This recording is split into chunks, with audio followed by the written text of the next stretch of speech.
everyone. My name is Nicole. I'm the Chief Mission Officer of Global Genes. As we start letting people in, I know that people have to register again when they come in, so it might take a few minutes. So just want to welcome you all to the RARE Advocacy Exchange. This is session number 6 in our year-long virtual summit. And we just appreciate you guys taking so much of your time today. As Daniel normally does, he's actually participating on the panel today, but he'll ask you all to please take a moment and chat and say hello and let us know where you're from. So please go ahead and do that. As people come on in, I also want to remind everyone that this is being recorded and that it will be made available to everyone post-event.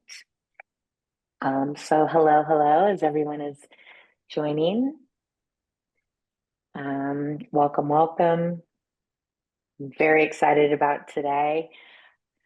I think we all need this desperately.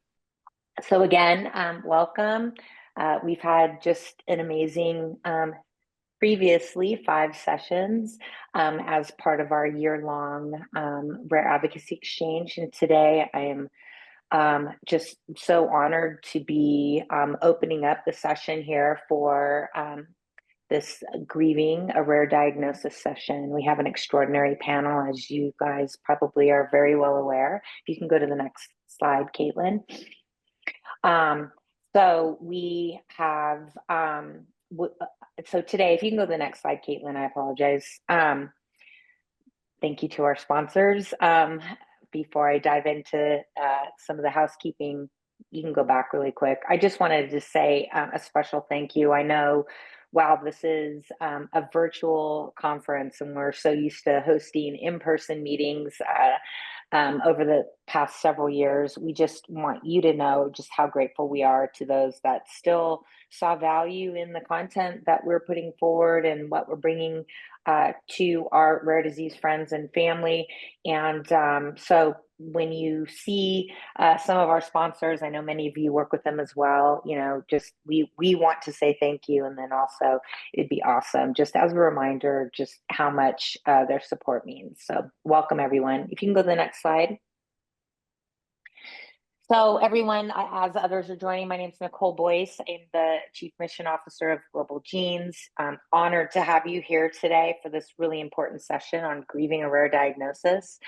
As usual, this session will be recorded. We will have a live polling, some live polling happening, and that will be led by our host today. Throughout the session, please do submit your questions. If you see someone's question that you agree with and you like it, it actually upvotes it. So it makes it a higher priority when we get to the Q&A. Then we'll recognize that there's many of you that want that same question answered, and we can make it a priority. Because often we have so many questions, we don't get to all of them. So thank you in advance for your participation here. As always, also, I think it's really important as we have our post-session survey, please take time to let us know how it went, what you learned, maybe even how this will help you as you start your day tomorrow. I think it's really important, not only for us to share with our panelists today, but also it helps inform what we want to continue to bring forward from a content perspective next year. So if you could go to the next slide. So I'm going to introduce Lisa, who will be moderating today's panel, an extraordinary author, a podcaster, and a professor of grief. One of the things that we spoke about this morning prior to the call is just how important this is for all of us, regardless of whether or not it's rare disease. You know, people experience grief in so many ways, and, you know, having the opportunity to incorporate some tools and thoughts, I think, can make us all, you know, thrive and flourish. I want to thank this panel. We're creating a sanctuary of honest dialogue here today. It can be raw and authentic. People are going to be sharing their personal stories. But this is a place where bravery can look like tears. And we know this because we're all warriors. When grief is honored, courage returns. And then true healing can happen. And that's where community and this amazing community begins. So with that, I again want to thank Lisa and the panel who all introduced themselves for helping us create the sanctuary of honest dialogue and support for our amazing community. Lisa? Thank you. Thank you, Nicole, and to everybody for joining us today. I can't see everybody's faces, but I see there's 100 something of you joining us today, which means there's more than 100 of us who are feeling the tenderness and maybe the raw anger and despair and the sweetness, everything that comes along with grief, and particularly when we are grieving a rare diagnosis ourselves or someone we love. And so I just want to like level set ourselves today, as Nicole indicated, that we're here to show up and hold space for one another in these tender times in our lives. That goes for our panel, but that also goes for all of you amongst each other in the chat and in our conversation, in our Q&A today. So we are going to spend some time diving deep into this conversation about the intersections of grief and rare disease. I've got some brilliant people joining me in this conversation today. We will have a poll later on. I'll give you a heads up on that. And also, as I indicated, just drop your questions in the chat as we go so that we can really answer or come back to topics that you wanted to know more about. I'm Lisa Keefauver, as Nicole said, and I have the honor of serving as a moderator today. And I'm going to dive right in our conversations with each of our panelists. I'm going to have them introduce themselves. I thought I would just say a little bit about what I care about and who I am. You heard the little titles that I have: podcaster and author and social worker, among others. I'm also just completed cancer treatment myself, so surviving an illness here. And also a widow after the death of my husband when I was 40. My interest, particularly in this subject of the intersection of grief and disease, is how misguided we narrowly we define grief, specifically, usually only around a death loss of someone that we were loved and we were close to. And so my mission, which is why this conversation feels really special to me, is to help us broaden our understanding of the sources of grief, the impact of grief, and also then how we show up for one another in really meaningful ways. So honored to be a part of this. And Rhonda, I thought I would dive in with you first and just ask you to introduce yourself briefly. But one of the things that I know you really care a lot about is how parents can support the emotional health while navigating their own, grief in this rare disease journey. So maybe a little bit about yourself and what do you want us to know about that? Yeah. Sure. So I am a licensed professional counselor and parent coach. But most importantly, is I'm a mom to now a young adult. She'll be 19 on Thursday, with a rare autoimmune disease. And when we were thrust into this world in 2011, there were virtually no resources to support the mental and emotional health of parents and caregivers. And, I found myself grappling with grief. Even though my daughter is here, like you said, Lisa, we really need to get away from the narrow definition of grief, because even though my daughter is very much alive, there were many things that I've had to grieve over the years and that I still grieve, because it's never done, right? It's never finished. So as a result of that, I, started working with rare disease organizations to emphasize mental and emotional support for rare disease families. I started, an organization, Resilient Parent Consulting, to support caregivers. But yes, I am so excited to be here to really talk about grief, specifically how it impacts parents and caregivers. So when you ask about how parents can support the emotional health their child's emotional health while being on the rare disease journey. I think, some things that are vitally important is, number one, acknowledging and normalizing your feelings. I think as parents, what we often try to do is we feel the need to like shield our children from any kind of uncomfortable or difficult emotion. And it can feel counterintuitive to kind of share what we're feeling with our kids. But in sharing what we're feeling, it helps to normalize that it's okay to feel for our children. And, that's with a caveat, right? It's okay for our children to know, if we're feeling sad or if we're feeling down, if we're missing a loved one, if we're missing, a part of our lives that's no longer, there. But, we want to make sure that we're not devolving completely, right? Because then our children can be put in a position where they feel like they have to take care of us. And we don't want that. We just want our children to know that it's okay to feel.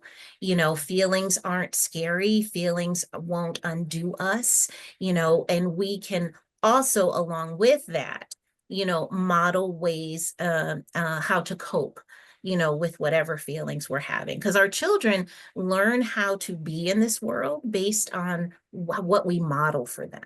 Yes. So it's so important for, us to be able to model that for our kids. One of the other things that we want to be able to do for our kids, and helping to navigate this is making sure we have some structure and some routine and have those, moments of joy, even in the midst of our grief. In many ways, it can feel very like black and white, right? Either we're grieving or we're not grieving. But even in the midst of grief, you can find moments of happiness, moments of joy. In our family, it was, that, little moments of routine is like every Thursday night is pizza night, right? We started that when my daughter was like 5. She's 19, and when she's home on break, if it's a Thursday, she's still expecting pizza.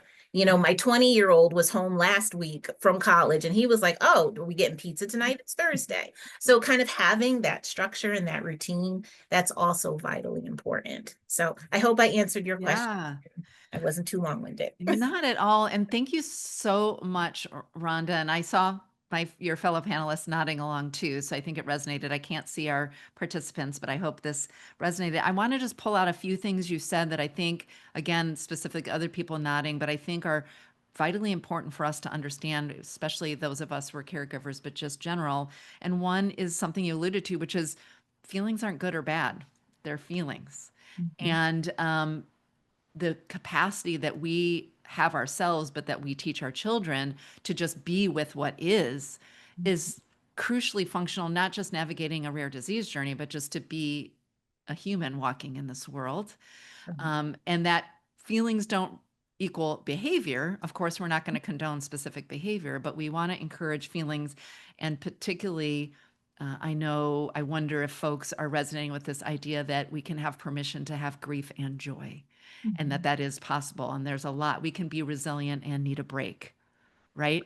We can be Right. grieving what we've lost and grateful for what we have. Exactly. We can have those things. So I appreciate you naming that. And in particular, this notion that you offered us about the way in which we model as parents. I think sometimes we think as parents, it's what we tell our children to do or how to feel. But we all know this. This is the opening question I ask in my podcast every time, which is like, what are the implicit messages that we got when people change the subject? Or correct us or put away pictures or don't offer things. So to be mindful of that, all of those coping strategies too is really important. So thanks, Rhonda, for telling us a little bit about yourself and also giving us some ideas on strategies, including, I love the idea of having some consistency and structure. Grief, disease brings chaos, can feel like chaos in our lives.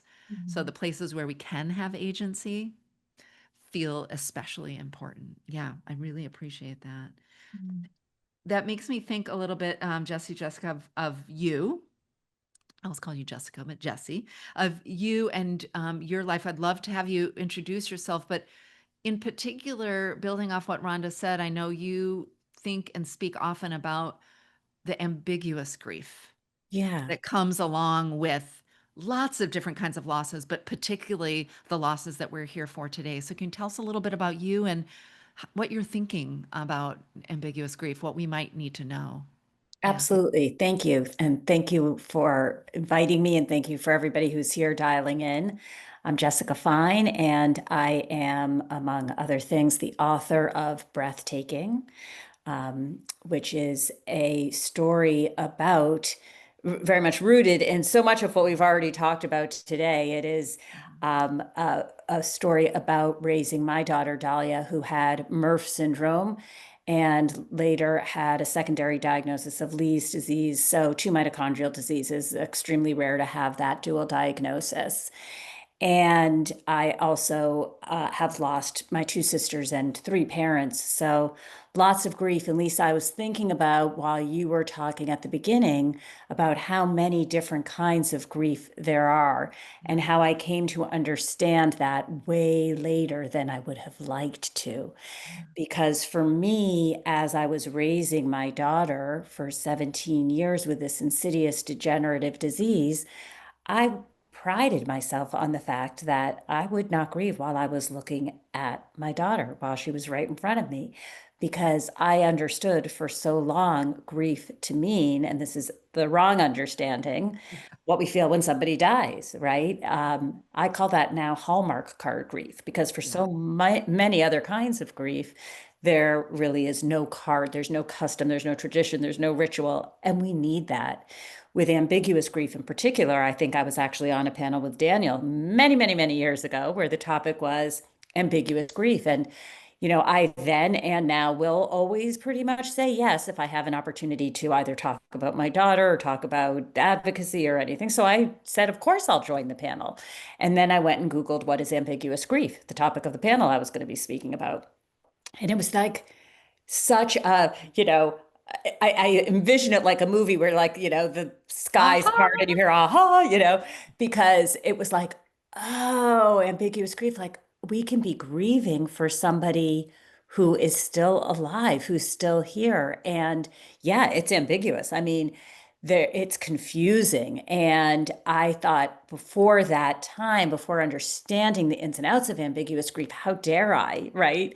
Like, that would be so disloyal. And then I realized, my goodness, I have so much to grieve for myself, for the future I had envisioned for myself, for my daughter, the future I had envisioned for her, for the things she was losing on a daily basis. And what happened was, understanding that this is a real thing and naming it was gave me permission to feel it in a different way.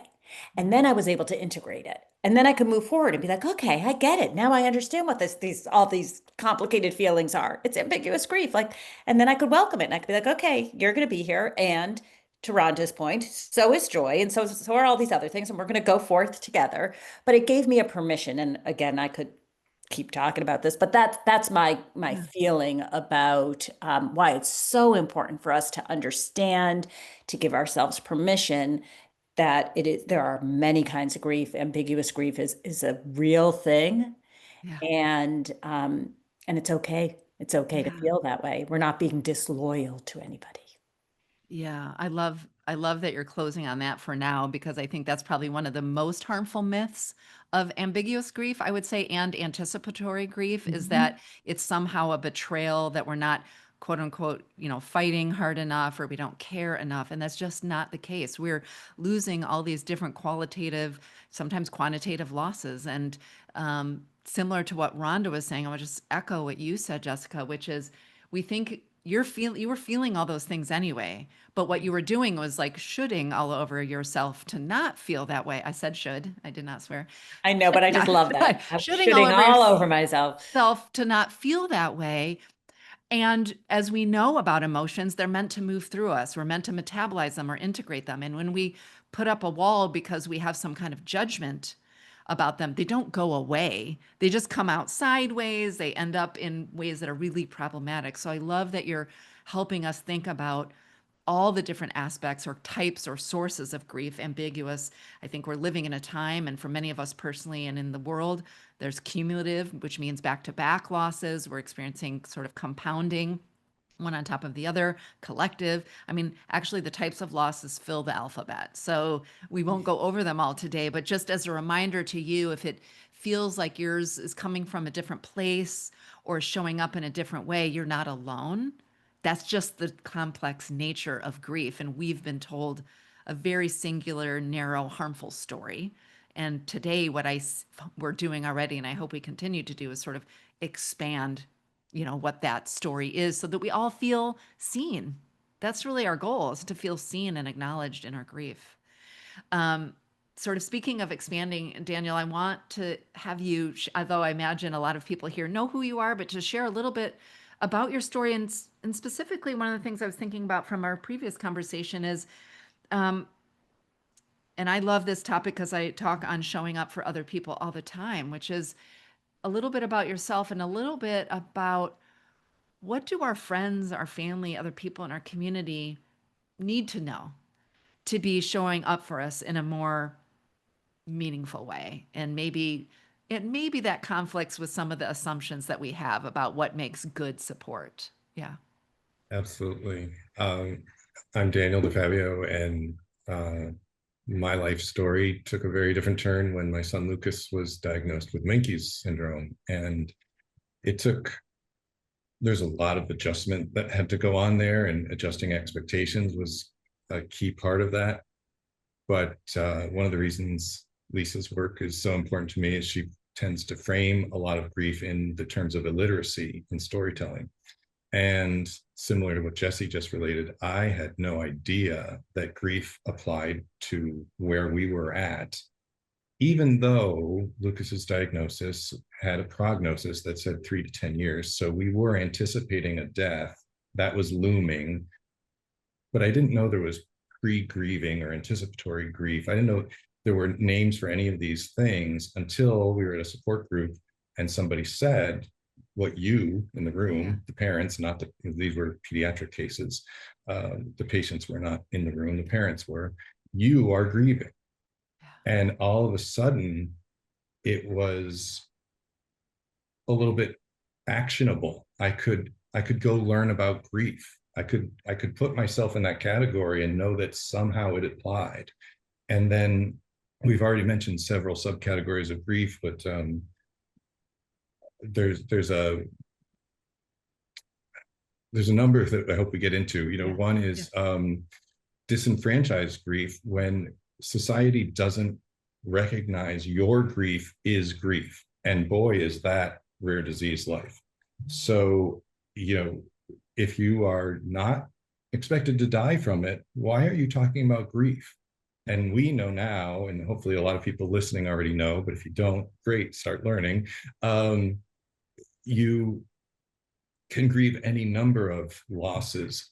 The loss of an anticipated, we crave certainty, and we have certain expectations. We think each person will have a healthy, long life, and when we're told they won't, we grieve that. And in terms of your point about how people can support us, it really took me a while to get to where I could. No, this is why we're here, right, everybody? This is why we're here. Yeah. I've had to remind myself, because it's easy to think things like, don't they, the people that should be supporting us, don't they know what I'm going through? Well, A, probably no, they don't. And B, even if they do, because they are as grief illiterate as we used to be. Yeah. And so to just hold that space for them and know, if I had to learn it, maybe they have to learn it. And fantastic if they've already learned it. And you'll find they may be the better allies or the better equipped supporters.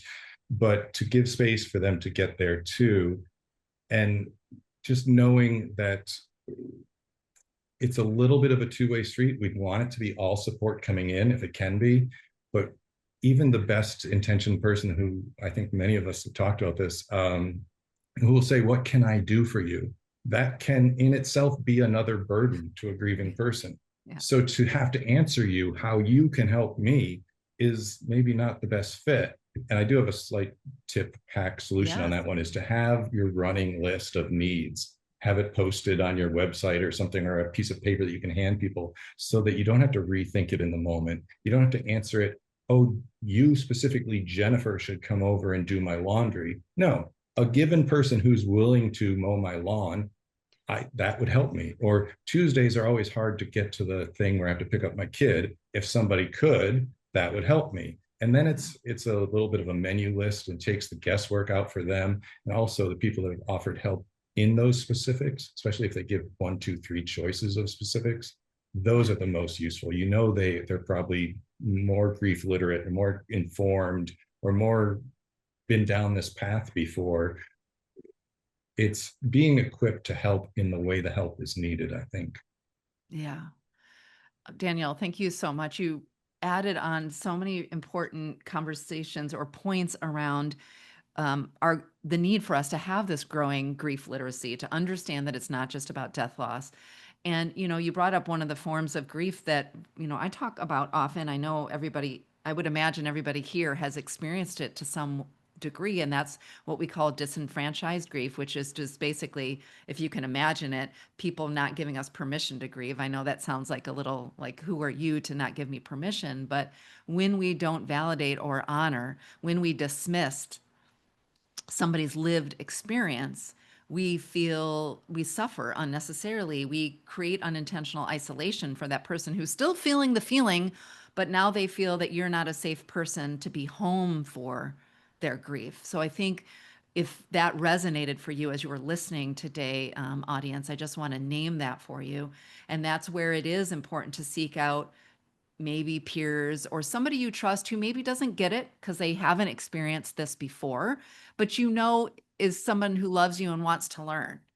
I always say when you're looking for grief support and you don't have it, or someone says something harmful to you, you have a few options. You can tell them off, which I don't recommend, but you could ignore them. Or if there's somebody who matters to you, there's somebody that you could do what you were talking about, Daniel, which is just giving them a little education. I know you want to help me, and here's what you're not understanding. I always like to use the word and, not but. I want so many questions to ask each of you panelists. I thought maybe it'd be helpful to ground a little more. Daniel indicated that I bring a narrative approach to how I think and talk about grief. And that's just this reminder that though we have this limited story that grief is emotions, and really the emotion is sadness, and that you feel it for a while and then you go off in a corner and then you get over it and ta-da. Sadly, that is not grief, including this myth that we've all absorbed about the 5 stages of grief, which is not. When we think about grief, whether it's the ambiguous grief, the anticipatory grief, the disenfranchised grief that we're all experiencing in our lives and specifically in this room, I want us to acknowledge or remember that grief impacts our cognitive, emotional, physical, relational, and our spiritual well-being. It's not just about feeling sad. We know from the science and data impacts our ability, our cognitive abilities, retention, remembering. It has an inflammatory effect on our bodies. It can impact our relationships. Sometimes what we're grieving, and maybe this is a little off the script question, but for any of you, one of the things I hear from people who are experiencing grief, especially with a family member with a rare disease or a chronic illness, or themselves having, I have several friends who have very serious chronic illnesses, is the relational well-being that's harmed. All of the secondary losses of the friendships that fall away because people aren't equipped to, be in your life or to adapt in that way. And then we're grieving that relationship or that sense of community. I see each of you nodding. Anybody want to chime in on sort of the secondary losses and how you've maybe grappled with them? Not that there needs to be a shiny bow, but yeah. Sure. I think I can. Oh, go ahead, Jess. Go ahead, Rhonda. Rhonda and then Jessica, yeah. Okay. So yeah, that was one of the things when my daughter first became sick. It made me so angry, how people would, like minimize my experience, like you both, Daniel and Lisa, you were talking about. And I felt like there were several friendships that I just had to let go of. I would have people come up to me, oh, I know exactly what you're going through because my daughter had a cold and had to stay home from school. Yeah, well, my daughter's she can't even walk and she's missed Yeah. 6 months of school. So, so just that anger. Yeah. And so one of the ways that I managed that is like my circle right now is very tight, Yeah.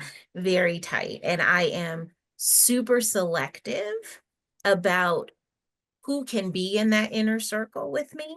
And it's not it's not any judgment. It's not I'm not angry anymore because I've come, full circle in that I recognize that, for people's own self-preservation, there are certain people who just couldn't go there with me because if they could acknowledge the grief that I was experiencing, then that's also acknowledging that it's possible for them to experience the same thing. Exactly. So I was able to kind of lay down the anger and to move forward and to move forward with my tight circle and to also move forward with purpose. And to just touch a little bit upon that spiritual impact that you talked about, Lisa, I am, I'm a woman of faith, and that was also a very difficult thing to come to terms with. Because at the same time I was losing friendships, I also felt forsaken by God. And, I just could not make sense of any of it. And so again, because my circle was so tight, I had people in my life who could speak to the pain. And so also they were able to speak to the pain, and I was also able to hang on to my faith as a result. So, yeah. Thank you so much. And Jessica, I saw you nodding along the way and want to hear it. Rhonda, I can't help but emphasize or sort of mirror back to you this importance of tending to being at peace with, I can grieve the larger circle that I had. I get to have permission to be angry for a while. And for my own well-being, I'm putting words in your mouth, but this is the experience I went through. Even just, I was 40 when I became a widow. I didn't know there were no other widows or widowers in my circle. But then to get to the place with actually to find agency again, like I get to choose who's in my life in a meaningful way, which is also about taking back agency, which is so important because we lose control over so much when we're experiencing loss. So I appreciate how you framed how that journey you went on. It was like you were disappointed and you were angry, and then you really got to sort of take ownership in a way of like, who is capable of showing up for me and what does that look like?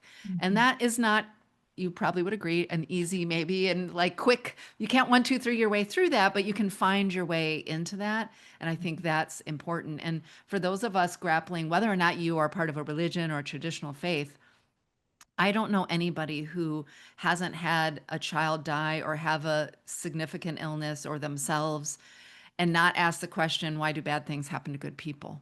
Right. And so just to name for yourself how you're showing up for yourself is tending to those domains we talked about: cognitive, emotional, relational, spiritual, physical. But also back to Daniel's question, when we show up for other people, we want to think about what are the domains in their life that they might be suffering. So maybe we're showing up in friendship or community. Maybe we're showing up because we know they're part of our spiritual community with a kind of spiritual message. Maybe we're helping them go for a walk because we know the physical toll grief is taking on their body, right? Like, so we're just showing up for those domains. But Jessica, I didn't want to miss out on your experience of what you discovered in these secondary losses of this, sort of fading maybe friendships or relationships or community. Yeah, and I don't have much to add because, Rhonda, I agree, with everything that you said. I think that it can be really complicated and confusing for people who do want to show up. And I was really aware of that from the beginning because, in a way, there was no way that my friends could win. Meaning, I didn't want them to tell me, as you say, my kid has a cold, my kid sprained their ankle. I'm like, okay, that felt really almost offensive to me. On the other hand, I didn't want to have friendships where people couldn't tell me anything that was going on in their lives. right? And so that's why I do think there's such beauty in being able to find people who can relate. Not necessarily, look, my daughter ended up with her two diseases being one of six in the world with that dual diagnosis. You don't need to find somebody who's going through the identical thing. Yeah. But I imagine many people, even who are on this call, have more in common than the people who, they work with or who live on their street or whatever, right? And so finding people where people just get it, because no matter how much your best friend wants to be there, depending on what you're going through. I mean, ours was so complex. And then, of course, there was COVID. And I mean, it was hard for people to show up in a meaningful way.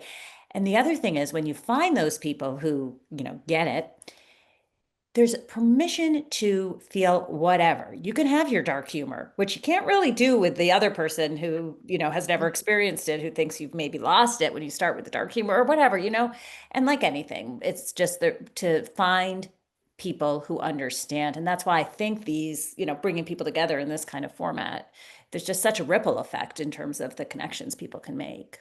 Yeah. Yeah. Yeah. Thank you, Jessica. You brought up something. I saw everybody sort of roll their eyes / nod with the sort of cold comparison. You can't win either way. And what I think, again, I always people think I bash on people a lot for being grief illiterate. I know we are all raised in this grief illiterate culture, so we have to learn. So one of the things, I think it comes from a good place. We try to relate to each other. That's what we think empathy is I have to have a story that matches your story. But that really isn't the case. We just have to know what empathy really is I know as a human being, I struggle, and I recognize you as a human being who struggles. I don't have to know your specific struggle to know what struggle feels like and to show up with compassion, right? When we do that, I had somebody say oh yeah, that's just like my wife. She had a brain tumor, but she operated on, she was fine, and my husband died from his brain tumor. No, that is not the same at all. Actually, not even close. We're being a grief thief inadvertently to other people. When we sort of interject with our own story too quickly and we don't hold space, we don't allow the person to, I love that that's why we love each other, Jessica. I love that you love dark humor, right? Where we are in these communities where we can feel safe. I think that's really important. And just if you're sitting here listening and saying that all sounds easy, but I'm just really struggling to find my community, I would just say, well, this is an incredible resource to keep tapping into, but also to not give up, to keep it's not about quantity, it's about quality. So looking inward to discern what am I missing? What am I hoping for? What does an ideal support system look like? And it may not all come in one person. Probably won't, unfortunately. But then you have this chance to kind of go out and find it. And that's finding people who kind of get grief in that broader way of thinking about grief, including the fact that you can be laughing 1 minute and crying the next, and that's still grief. In fact, Daniel, I know we've talked about before, one of the things that I was hoping you would share a little bit about is what helps you think about grief differently, just generally? How did you start to expand how you thought about grief, and how has that even just shifted your relationship with your own grief or how you show up for other people in their grief? Yeah.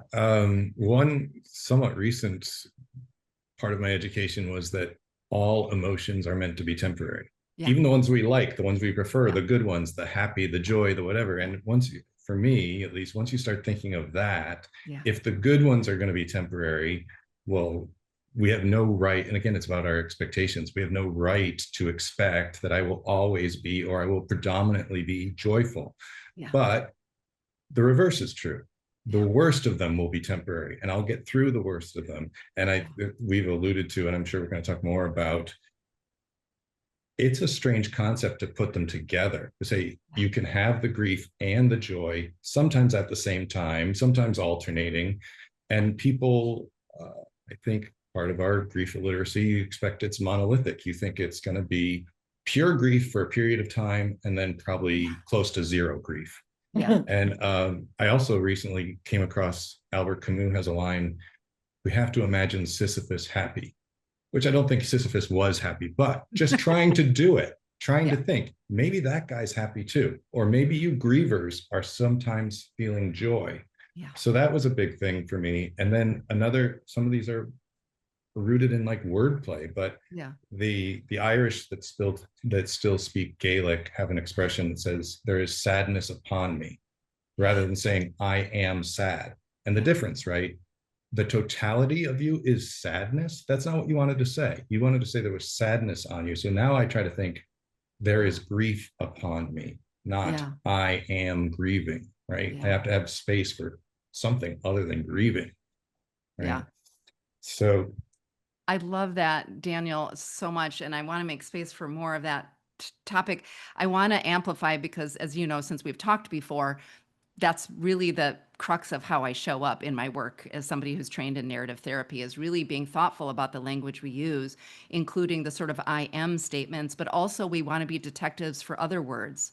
There's a couple of maybe 5 or 6 words that we use in our grief that can keep us stuck, including sort of like I am and then naming the emotion versus it's upon me, or you might say I'm in a relationship with, or you might say mad or sad is visiting me right now, right? Because then you allow for a different possibility. If you are something, then it's like, well, then I'm always going to be that feeling. So I like that distinction. Some of the words we might want to be on the lookout for, all of us. And I've 14 years into grieving the death of my husband, 11 years into grieving the death of my friend Joe. I'm just a year or so out of living in post-cancer life at the moment, or what I hope is post-cancer life. Are some of these words that we use when we talk about our emotions in particular, especially the emotions that we label as bad. And I'm using air quotes because that's very facetious. So we hear should, shouldn't, always, never, right? When we're talking about how we're feeling. But I really try to eliminate the word but from my vocabulary. I use and. I even have the ampersand tattooed on my body. Why? Because all of those push back against the narrative that there's one right way to feel, that there's one right way to experience grief, that whatever you're feeling or thinking is true with a capital T and permanent, and that both things can't be true. But says everything before the word but is not true and everything after is. But the truth is we can be both. So I appreciate that attention to how we talk about our grief, even just how we talk about our person, if it's somebody else who's experiencing the rare disease, if we talk about ourselves, if we're experiencing it, just to be mindful. Now, when you catch yourself using those words, don't judge yourself. Just notice like, oh, I'm human. I'm using those words. How might I shift my relationship? Yeah. I want and to if dive I in so can, many. Oh, go ahead. the power of and your ampersand Yeah. tattoo, in case people listening don't know, our English alphabet used to end not with the Z or the Z, but with the ampersand. And think about what a difference in mindset that is. The ending is just there's something more. You just Wow. blew my mind right there. That's incredible. Panel, I have so many more questions for you, but I know I wanted just to mention the poll briefly. So we are going to be asking, we want to hear from all of you. When you think about grief in rare disease, what feels most true to you? So does it come in waves? It's always there in the background. It catches me off guard at unexpected times. I'm not sure I'd call what I feel grief. I see some of you adding to this contribution. We've got a mix of them.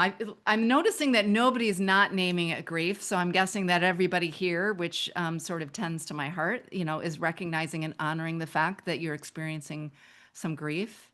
Yeah, this idea that it's always in the background. You can pick them all, whatever resonates for you. That it's always in the background, and all of these things can be true. By the way, again, this is the and. We don't have to pick one or the other. Sometimes it doesn't feel like grief. Sometimes it does. Sometimes I think I'm just plodding along fine and bam, it knocks me down to my knees, right? So yeah, just being present to that. Thank you so much, everybody, for chiming in.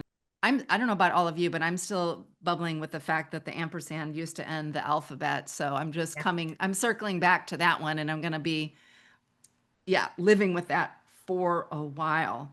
Daniel, we touched on this a little bit, but Rhonda, I know one of the things that you think about again is like, practical steps. If you're here listening and you are somebody whose child has a rare disease, or your friends or family of someone who has a child with a rare disease, or even an adult with a rare disease, what do you think families can do to like stay connected and resilient? And I use that word with asterisk because I think in our culture we try to assert and insert resilience on everybody as if resilience is the only thing you can be. And as I said before, you can be resilient and need a break, right? And we don't need to hurry to resilience. We get to, as one of my podcast guests once said, sit in the suck of it for a while.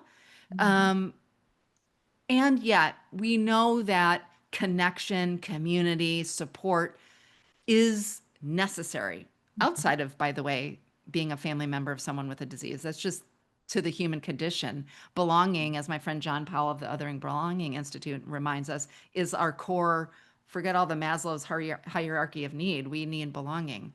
So given that we need to belong, given that our resources, in a way, our capacity is drained, how do you think, what are the like practical steps families can do to stay connected and maybe even resilient when, you know, the over daily life can feel really overwhelming? What are some things you've learned or you notice when you're working with people? Yeah, sure. So I think that, there's a few things I think really simple, quote unquote, things that families can do. One of them is, we talked about it a little earlier, is having some structure and routine. Like, don't ever minimize the power of that. In a previous life, prior to, this rare disease life, I worked in a crisis stabilization program with children and adolescents that had some pretty significant behavioral health needs and a lot of externalizing behaviors, a lot of physical aggression. And when they would come to us, they would settle. Like, we would see a marked decrease in the aggression, the physical acting out, all of that externalizing stuff. And parents would come to us and say, well, what is your secret? It was like, we don't have a secret. We have a lot of structure, a lot of structure and routine and predictability. Yeah. So when children don't have that, it can make them feel super unsafe.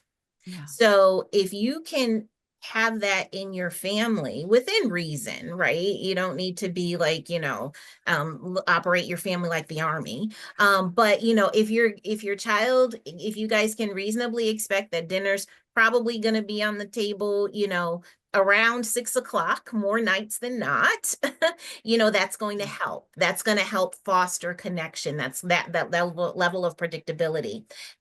One of the other things is doing check-ins with each other, check-ins with your kids.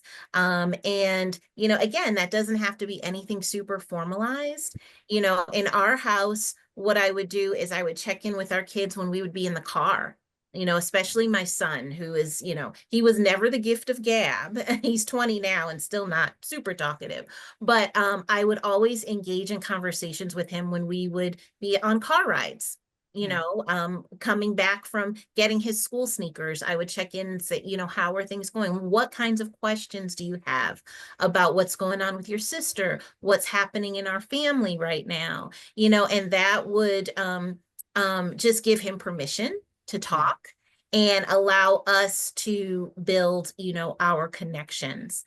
One of the other things that would be, helpful in families is, and again, it's a little thing, but don't minimize it, is making space for laughter. Being silly together, spending time, playing those board games together, video games, even if it's just like a few minutes, a few times a week, that can help foster connection. So, and again, it kind of, like we were talking about, having joy in the midst of grief, that really exemplifies that. So, and then the other piece is like the whole, self-care piece, whatever that looks like for you, modeling that for your kids, that can help build connection too, going for walks together, reading books together, things like that. Yeah. Yeah. Well, I love that you brought up joy, because Jessica, that was the question I was going to come to you with. But if it's okay, Rhonda, I want to reflect back some things you mentioned there and really draw it out for the attention of our audience here. One is, again, as we said, this idea of consistency or sort of structure. And I know for me, in times of like in the weeks after my husband died, or even when chemotherapy meant all I could do was stare at a wall, like really one more thing I have to do is have structure and have repeat. And I would just say, allow it to be whatever that looks like for you. This is not a competition. Maybe it's your structure is once a week you make it to the dinner table at 6 o'clock, but it's always once a week. Then that's what you do, sort of permission. Another version of structure I like to invite people to think about is ritual. So what is a ritual that you might have? If it's just even savoring your cup of coffee in the morning in a certain mug every day, or something that allows you to be present and there's some consistency there. Car rides are always great because they're a captive audience. I wanted to name, before we get to joy, about this conversation, this checking in, which I think is so underrated, is we want to be careful when we're checking in with each other if we're in a family or we're checking in on a friend, that we're not asking too open-ended of questions. So when I ask somebody a question about who's maybe experienced a loss recently or experiencing ambiguous grief, I might ask, like, on a scale of 1 to 5, how heavy does your grief feel today? Right? We want to get really time specific, because people feel a panic. Like, if I don't feel too much grief today, then you're going to just think I'm fine and not check in. If I feel too much grief, and then you're going to be worried that there's something wrong. So we want to be time specific, and we want to be sort of like level. Or if you're co-parenting in a family where you're taking care of a child, you know, you might just have a code word that you check into, like, can we do a energy check? You know, 5 being the most energy, 1 being none. Like, I'm a 5. Where are you? Okay, well, I'm also a 5. Or I'm a 1 and you're a 1. Okay, well, then that helps you figure out, well, what do we need to do? We don't want to assume the other person has our energy. Or when you're checking in on your kid, maybe you're feeling hopeful and having a good day, but maybe they're not. So opening the door with something specific, I think, is really important to foster the complexity of what it's like to live inside of grief, inside of a family system that's navigating, you know, a rare disease journey. That complexity includes, Jessica, the resource of joy. And I like to think of awe too, like awe and wonder and joy. Yeah. But if I may, Lisa, I Yeah. have to ask you a question on what you Yeah. just said. Yeah. Because it's so brilliant when you say, ask people a very specific question and, you know, today. And so that's great for all of us who might be wondering how to phrase it, you know, to somebody we care about.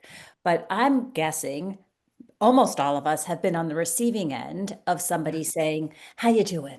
Yeah. And I cannot stand that.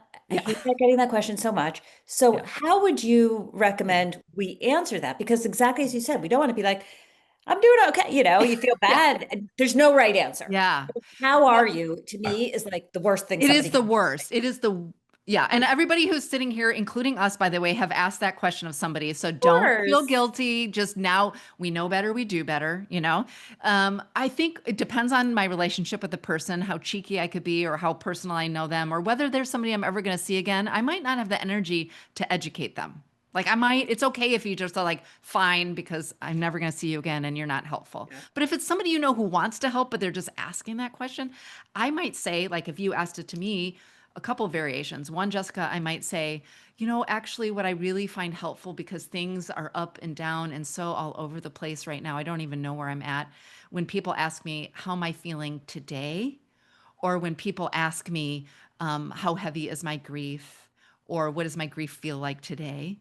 It's really helpful when people ask me something specific, because it changes all the time. My grief changes all the time. So you might kind of educate them, or Thank you you. can just answer more specifically if you think they're going to pick up what you're putting down, as the kids say. Nobody says that. They said it in the 70s, maybe, or whatever. Which is just like, they say, you might ask me, how are you doing? And I might say, well, today I'm actually really feeling the weight of my grief. It's really a struggle for me today. I noticed yesterday it didn't feel like that, but today, thanks for asking, it feels really heavy today.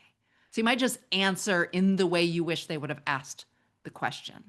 Is Thank that you. Make sense? Yeah, that's so helpful. Thank you. Yeah. And now to joy. Yes, and to joy and awe, by the way. I think awe awe. is underrepresented a lot. Yeah, tell us a little bit about what you've learned, what you know to be true about Yeah, grief. and I love talking about this because I love talking about my daughter Dahlia, and this is something I learned from her.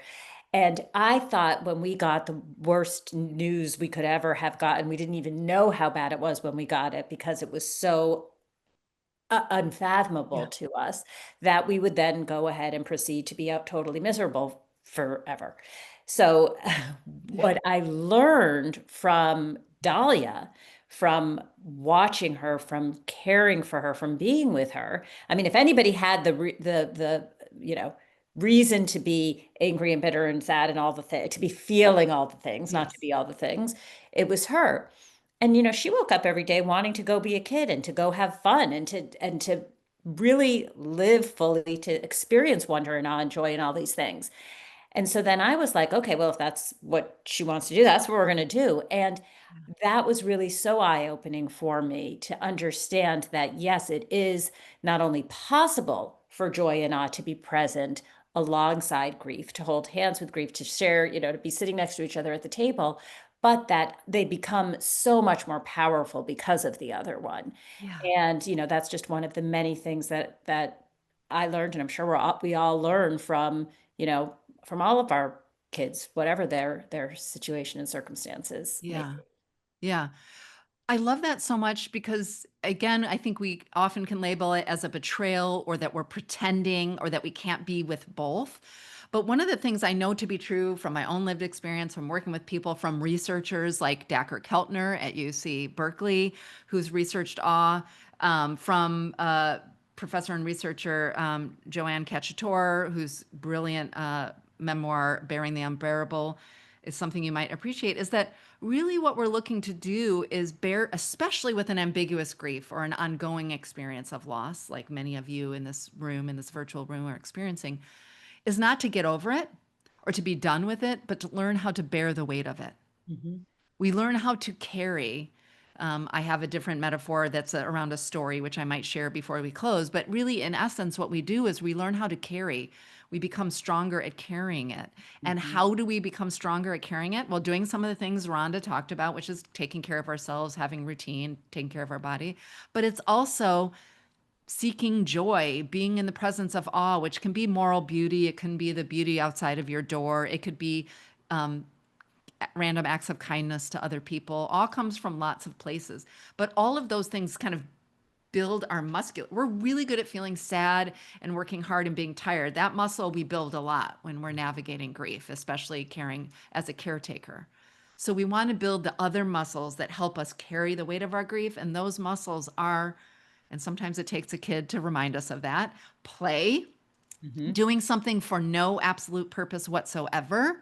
That's a challenge I've given to myself in my 54th year of life, is like trying things for no outcome, not because I'm going to get good at it, but just because. Just the kind of playfulness and awe. It's not a denial. Just trust me when I say, if you're feeling a little skeptical, which it's all right if you're feeling skepticism is visiting you, is it buoys you. The weight of grief, the weight of being a caretaker can just sink us so low. And these choices, which can take 5 seconds, it can be picking a flower and then going on about your day, or playing a board game, or making silly faces at each other, whatever it is, can buoy us. Yeah, can buoy us. I want to be mindful of time. Daniel, though, I was wanting to think if there was something else that you were thinking about, or any of you really, just sort of an open-ended question. I know for sure, because we've met before, the four of us could talk about this topic forever. And I know we're adding some questions from our audience, which we're going to take turns answering. But from each of you, before we sort of open it up to the audience, is there something from your lived experience or from working with other families that you feel is you wish you would have known earlier in your own journey, maybe? Well, I'm actually so glad you brought up Dr. Keltner, because his work on awe, I learned from that awe is an emotion. I wouldn't have thought of it as an emotion. It has an evolutionary advantage. And as he gets into it, the advantage is looking at something epic, something bigger and more beyond all of what we individually deal with, gives us insights into what systems are and systems could be and what systems can't be. And I think in our context, rare disease, it may be a glib example, but all of a sudden we're thrust into a world where the system, the medical system, or even the emotional support system, it doesn't work for us. It wasn't built for us. So on the one hand, it's therapeutic to go stand on the mountaintop and be in awe. But the other hand, there's lessons we can extract from it. So I'm really glad you brought that up. I love that. I love that so much. And also, at a maybe less scientific way of thinking about that, yes, the systems, but also when we are, I give away flowers once a week to a stranger. That's like one of my practices that I do.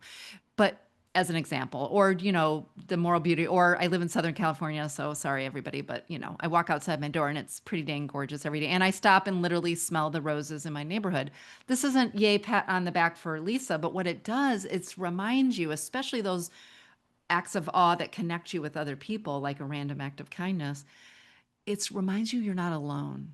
And grief is so, especially again in our culture, not in times of past and not in other cultures, but sort of in the West, the way we make space, or more to the point, don't make space for grief, it feels really isolating.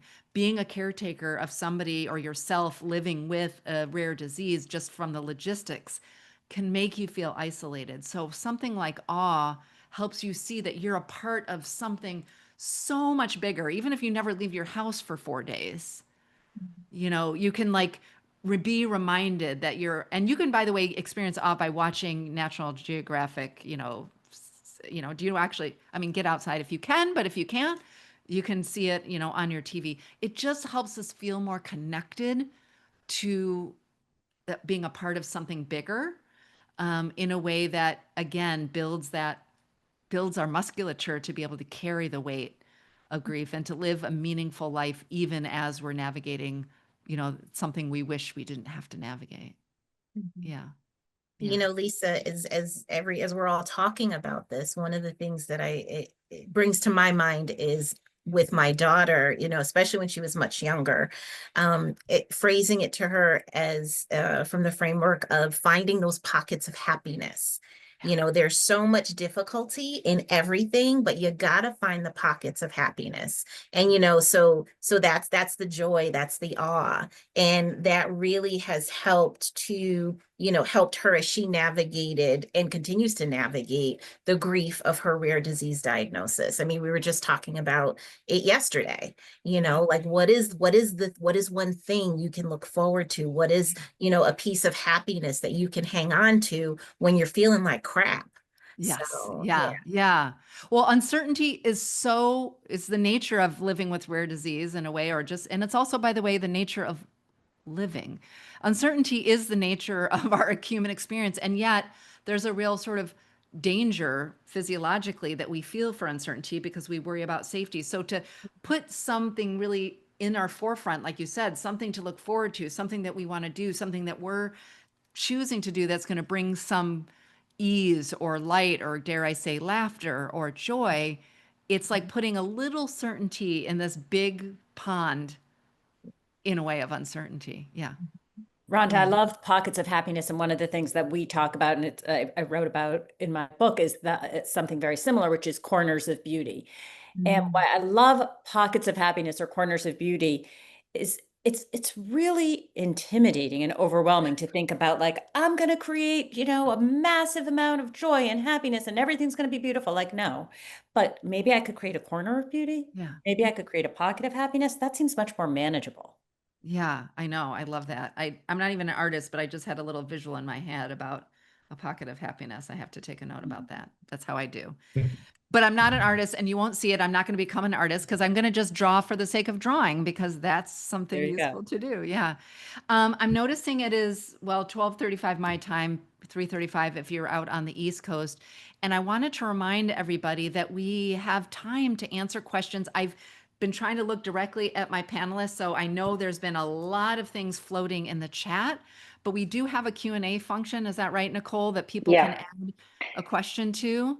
Yeah. So before we get to that one question, and we've been trying to pull some of the comments into the Q&A that we can talk through. But one of the themes, and it's something that I think, before we jump in, hopefully you guys can kind of talk to it. So we've had a couple of adults who have had later onset diseases, and they have mentioned how they're kind of grieving Yeah.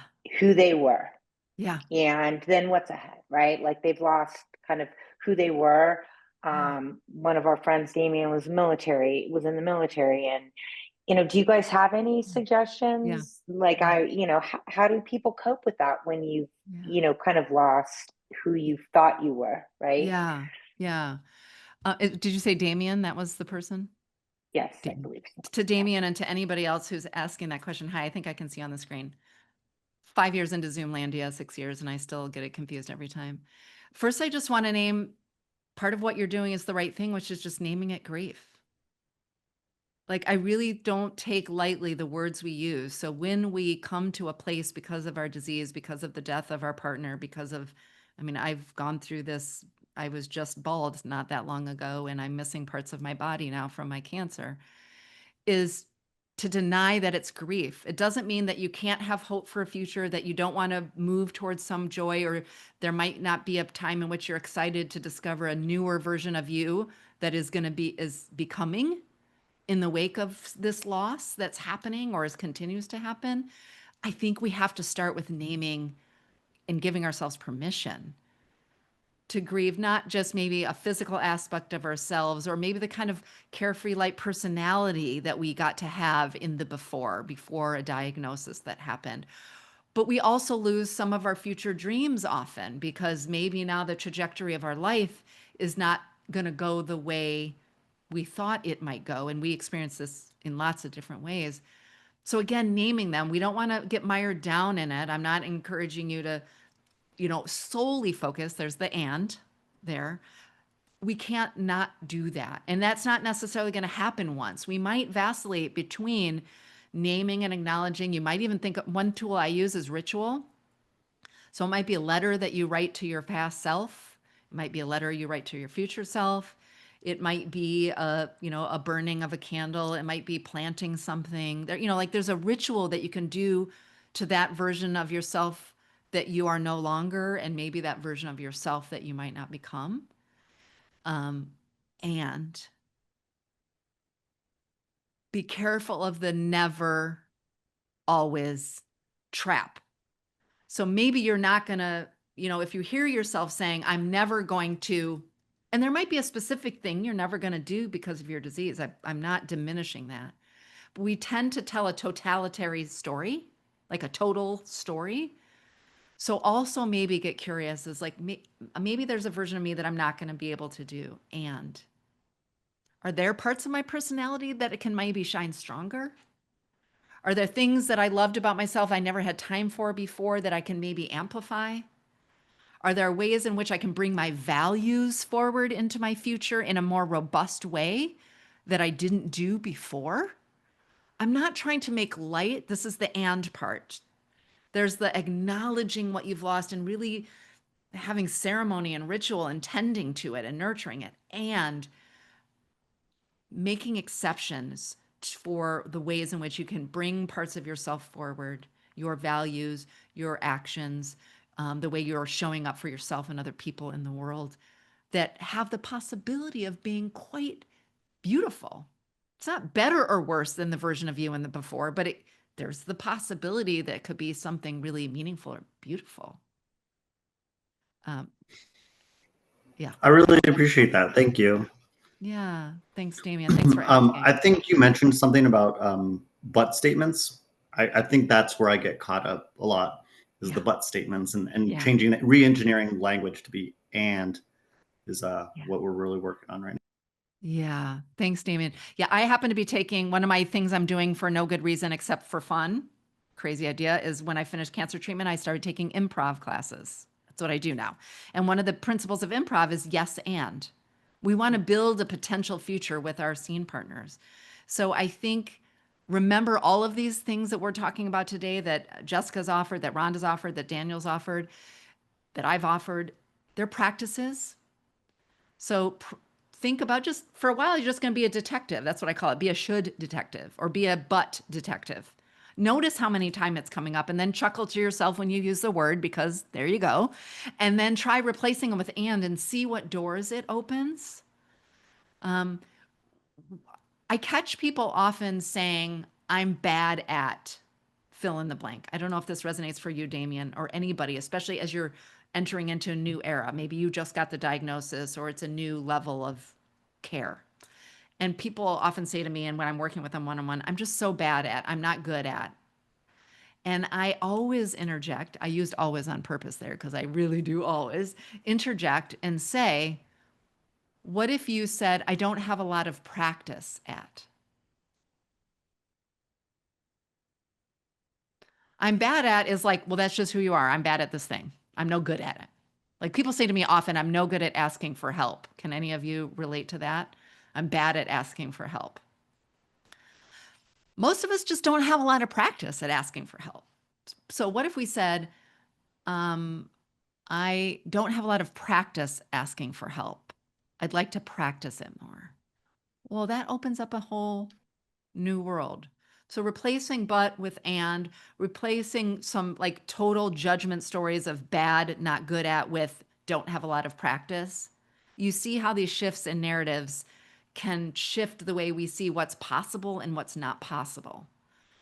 So these times of transition, like you're going through, Damien, I would encourage you to be a compassionate detective of the stories that you're telling yourself. Yeah. I think that's really fair, and I appreciate you saying that. I've had to reinvent myself multiple times. There's me before diagnosis, there's me in the military, there's me at diagnosis, there's me the patient, then there's me post-transplant. And they're all different iterations, just reinventions of myself, learning that identity. And I think that's what I'm trying to learn to say to myself now is I'm learning this version of myself now and stuff. And then kind of shedding that other previous self and then kind of going full into this new version. And that's been pretty helpful. But thank you. Yeah, I really love that language. I'm learning this version of myself. Wow, what permission giving would we all benefit regardless of, I mean, we go through what we call normal transitions in life all the time. So I'm learning this version of ourselves. And also, by the way, I want to just piggyback. I know we got to get to other questions, but I also think there can be the double-edged sword of sometimes we live in a culture that's like, find your purpose, be the thing. Like you have to have like a identity story that you get to. And I would encourage you to be, most of us are mostly in the middle and it's always a work in progress. So like, I'm getting to know this version of ourselves. Even if you're saying that for a long time, that's valid too. You don't have to arrive at a like persona, like a hat you put on, you know, you can be in the midst. Yeah. Thank you. Yeah. Thanks, Nicole. Other questions? Yeah, there are. I mean, there's so many comments. Thank you so much. One question that I think, I mean, we touched on, I don't know if maybe we can just bring some clarity around it, is that, you know, we talked about the how are you question, and you talked about us reframing to how are you today or at this moment. But is there, just before we move on, are there other statements, like when you're reaching out, you know, people text now, you know, things, sometimes you're not just like diving deep and going deep with someone right away. What would you recommend to those that are actually making the request or doing the check-in? Yeah, I have so many, but I'm going to defer to my colleagues here on the panel because I know they've got some great ideas too. Yeah, I think, you know, first of all, you can never go wrong when you say, hey, I just wanted to let you know I'm thinking about you today. Yeah. You know, you don't need to respond, just wanted to let you know I'm thinking about you today. And along with that, Daniel had come up with such a brilliant idea that he shared at the beginning of having the menu at the ready. So when somebody does say, you know, let me know if there's anything I can do, which is, again, just puts the burden. It's like, I'm going to spend my time thinking about what you can do. Daniel's idea of the menu is a good one. I also think if you're trying to support somebody, that's something else you can do is you can make a menu. You could say, hey, here are 10 things that I'm like able to do for you. I'm just going to give it to you. And if anything sounds good, just check it off. And, you know, and it could be all different kinds of things. But again, it's a way for the person who is trying to be supportive to be helpful. And I'll just say one more thing. And I mean, of course, I think each of us could probably go on and on and on, but if you want to be helpful, please remember the siblings. We talked about disenfranchisement. And I think that when you are talking about a child who has a diagnosis, those siblings are, first of all, most of them grow up to be the most spectacular people, I will say. And I don't know most of them, but in my experience, everybody I talk to says, oh, my kids' siblings are just the best. But I feel like they just have to grow up faster. They have to, are witness to so much more. And there's no way that we as parents can have the same kind of time. And so when that was so valuable to me, when somebody was like, hey, I'm taking my kids to this fair. Is it okay if I swing by and pick up your kid too? Or, hey, whatever the thing is, but just remembering that the kids, the siblings need attention too. I think so often in our society, and with grief too, when somebody loses a kid, we all descend on the parents. Yeah. And the siblings are sometimes left to fend for themselves. Yeah, absolutely. Daniel, Rhonda, any things you want to add in terms of like either words we use or just ways in which we might show up for people that might be helpful? Well, on the how are you question, it took me a while to get to a workaround, which is if the answer was good, first of all, you don't know really how much the how are you question is so casual. Do they really want to know? So that's what I want to figure out. So my answer of we're good. And then I have to say, and what I mean by good is we haven't been in the hospital in 4 months or whatever. So now I've opened the door to the medical complex world conversation, which you can walk away from or you can walk into. And at least that helps understand what conversation are we willing to have. And as you alluded to earlier, there are times when I'm not willing to have the conversation. I just want to say good and walk away. Yeah. But sometimes it's not helpful for you as the person struggling to answer honestly. And sometimes the person asking, frankly, isn't somebody that you feel safe being totally truthful with. Yeah. Rhonda, did you have other ideas that you wanted to share? Yeah. So one of the things that I had to learn to let go of, and as those of us who are caretakers and, human service professionals, all the things, I had to let go of the need to take care of other people. So I would find myself when people would ask, oh, how are you? It's like, ooh, how should I really answer this? Should I really be truthful? Because it's going to make them upset. And I don't want them to be upset. And so I had to let go of all of that. Yeah. Yeah. So like everyone else is saying, there were times when, I'm going to tell you, I'm doing terrible right now because I didn't get any sleep last night because we were in the hospital all night. Yeah. And I had to be good with that and not, and they were like, oh, Yeah. it's like, whatever, I'm out. For sure. So really giving myself permission to not take care of other people. That was really freeing for me. Yeah. Yeah. Two things I want to add, Nicole, before we maybe take on another question. I loved all of your answers. If you didn't see me nodding like crazy, I was. One is something building off what you just said, Rhonda, really all of you, is when we're showing up for somebody in their grief, our job is not to fix them. Yes, we can offer practical support, like Jessica was saying, if they take their other kid to the fair or do something. But our job is not to fix them. Grief is not a sign that that person is broken. Grief is a normal response to loss. So when you ask me, when people ask me, which they ask me all the time, what do I say when I show up for somebody? My reminder is most of the work is before you even pick up the phone, send the text, write the card, show up at their door. It's the internal work that you do to remember they are not broken. Your job is not to fix them. Your job is to walk alongside them, to bear witness to them, to hold space for them. With that in mind, then think about what you're willing to, like, how deep do you want to go? Be specific, some of the things that we offered. Two other things I would say is, and Jessica, you alluded to this, but I really cannot emphasize this enough. When you check in on somebody who's struggling, who's grieving, who's going through a lot, at the end of every text message, at the end of every voice memo, at the end of even the physical card you write, I happen to have a line of empathy cards, and I love when people show up in the mailbox to me. But however you show up, say or write, no need on your end to get back to me. I just wanted you to know I'm thinking of you. Take the burden off that person. Otherwise, they now have 12 unanswered texts that linger around in their head. And now I'm a bad friend because I haven't gotten back to my people.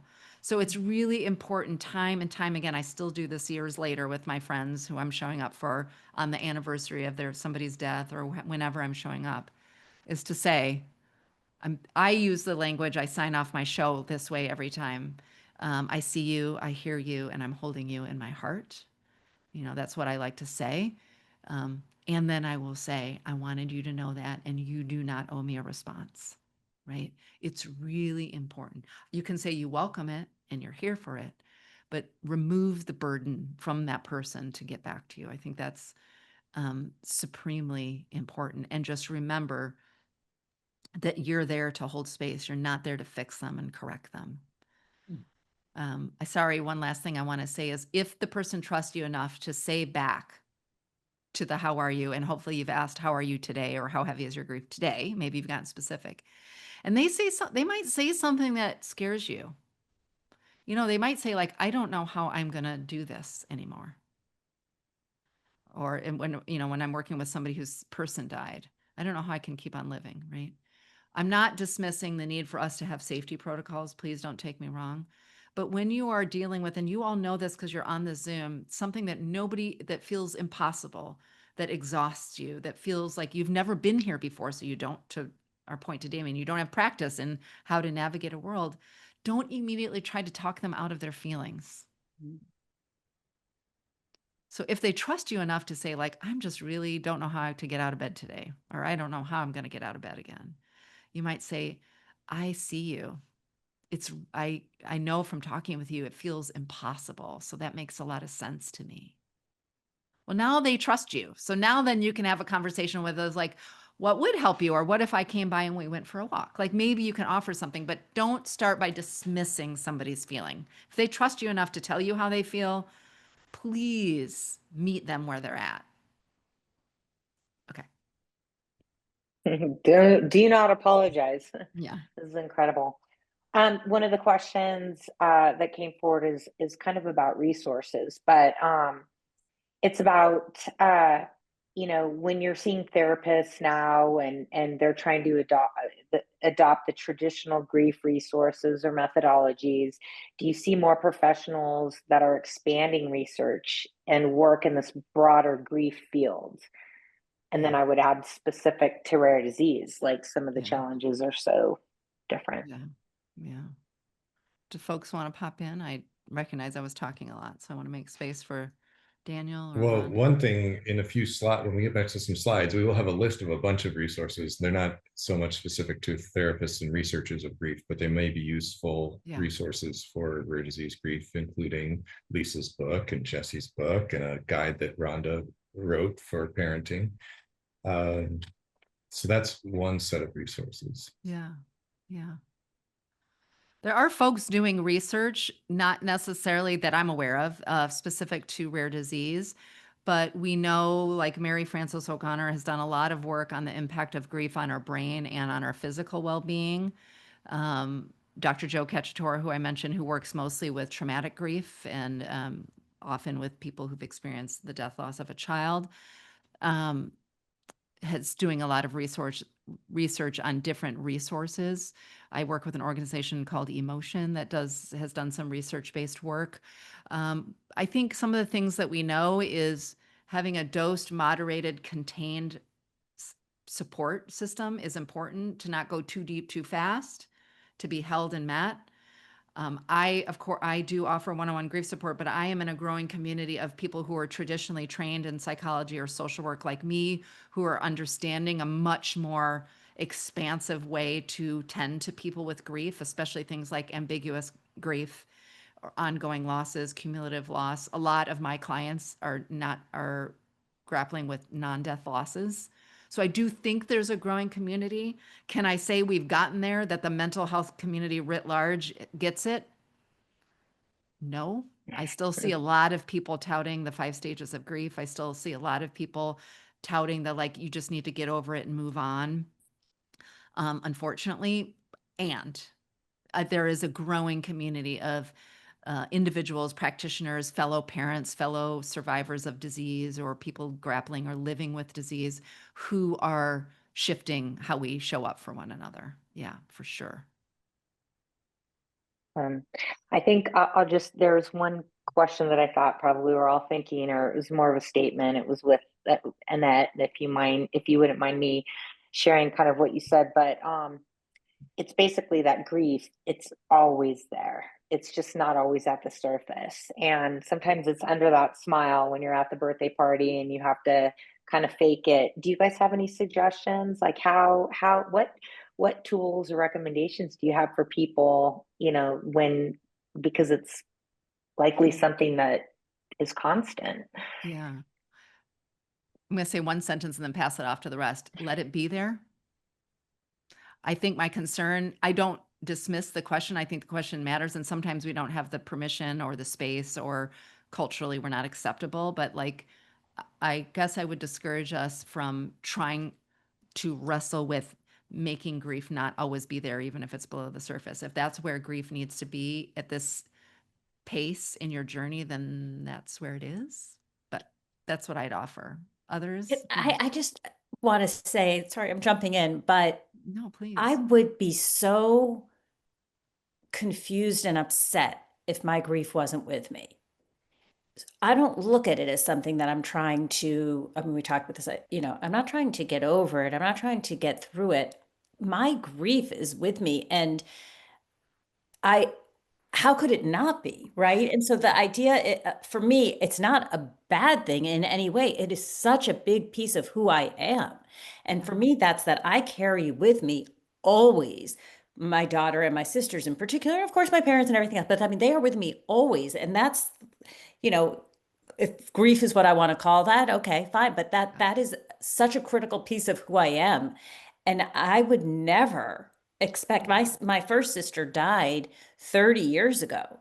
She's with me all the time, but I'm thinking about her. I grieve for her every single day. And that's fine, because I also do other things during the day. I don't stay in the fetal position every day, all day for 30 years. But that's just part of who I am. I don't think that, yes, grief will always be with us. I think the challenge is, we've said this, how do you carry it? Or how do you, I like the word integrated. How do you integrate it? Because to me, it's an integral part of who I am.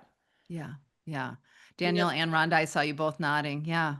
The way that I like to visualize it is, sometimes, if you think of yourself on a stage, right? Grief is sometimes takes center stage, and that's okay. But sometimes it's sitting in the audience. Yeah. But it's still there. Like everyone is saying, it's still there. We always honor it.